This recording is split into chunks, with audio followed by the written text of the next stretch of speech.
Well, I'm joined now from Edinburgh by the political commentator Ian Macwhirter, and in our London studio is the former advisor to the Labour Party, John McTiernan. Well, John McTiernan, your advice to Labour the last week was to go extremely negative. Fat lot of good that did them. Listen, my advice to the Labour Party for 2 or 3 years was to not allow this to be a presidential campaign. You can't win a presidential campaign against Alex Salmond. You needed to do 2 or 3 things. One of them was connect with the public on issues where the SNP were and are out of touch, and that's law and order issues, and they will the SNP will suffer as a government in popularity for that.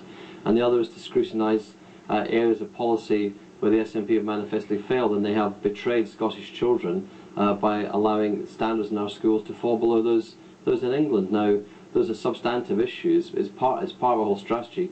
Going negative has to be encased within a bunch of other things, but you don't do it only in the last few weeks. You have to do some of it in the last few weeks, but you actually need to sustain a critique across 3 to 4 years, not across 3 to 4 weeks. Well, Ian, what do you make of this? I mean, like, forget Labour for a minute. I mean, the big story tonight really is the Scottish Nationalists. I mean, they've done much better than even they thought they were going to do. Oh yes, I mean, much better than they expected. None of them really expected a landslide on this epic scale, and actually it poses something of a problem for them, because they now have to decide what to do with it.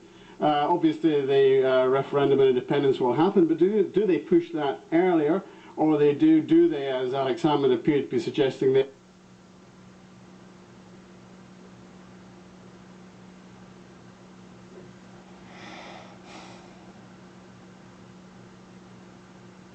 they would leave it till the end of the Parliament and focus instead on the Scotland bill? But there's a momentum built up here, really, which they might find is unstoppable. Well, also, Ian, I mean, I wonder, sense of realism, perhaps. I mean, obviously, taking nothing away from this astonishing victory for the SNP, but I mean, isn't there a sort of sense of, doesn't it show, in fact, that Scotland now is a very sophisticated electorate? I mean, after all, only a year ago, the SNP were down to 20% of the vote in a general election.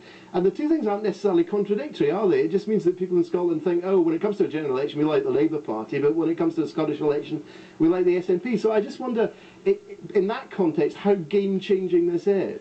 Well, yeah, that's a good point. I mean, it's kind of cliche to say that the Scottish electorate is the most sophisticated in the Western world, because it started deploying tactical voting 25 years ago against the Tories, and now it's using the skills it learned then against Labour.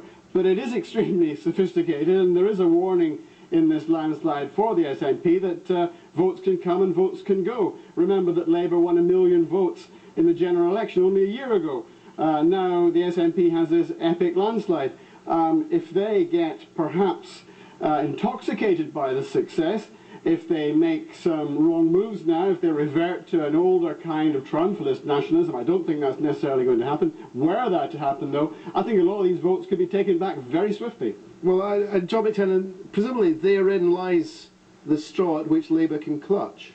It's not. I think it's not a straw. I think it's very clear that people in Scotland are very capable of choosing Labour to represent them at Westminster, wanting a Labour government rather than a Tory government at Westminster, and are quite content to have an SNP government in Holyrood. I mean, I disagree with Ian Macwhirter. There will be no referendum because the Scottish Parliament has no powers to call a referendum.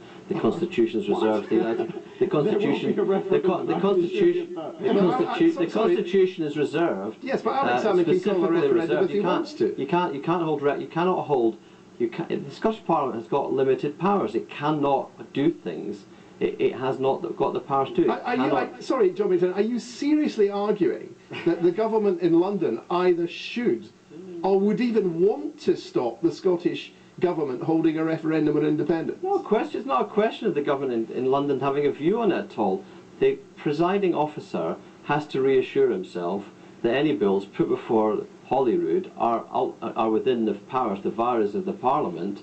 They clearly weren't. That's why the SNP, we all know that's why the SNP didn't put a bill before the Parliament last year, because their own Scottish Government lawyers told them there's no way of making this within virus. let alone the presiding officers, lawyers. We're going to have it, you know, there's no doubt, there's This is exactly why Labour lost this election so comprehensively. The fact that the Labour Party actually believes that the legislation now has an absolute majority of votes. If you speak one at a time, then the viewers will be able to hear you. It's inconceivable that a referendum will not happen now. And if they try to refuse, if they try to deny the democratic right of the Scots to have a referendum on this, then that would be the quickest way to break up the union. Well, but it doesn't Ian Macwhirter have a point, John McTiernan, that if Labour were to support what you've just said, it would be just about the fastest way it could think of to destroy what remains of its political support in Scotland? No, look, when the UK Parliament passes legislation, it's not a la carte legislation. If something is reserved to the United Kingdom, it's reserved to the United Kingdom. It's not a question of people saying, oh, I'd like to have one of those and one of those, but not one of those.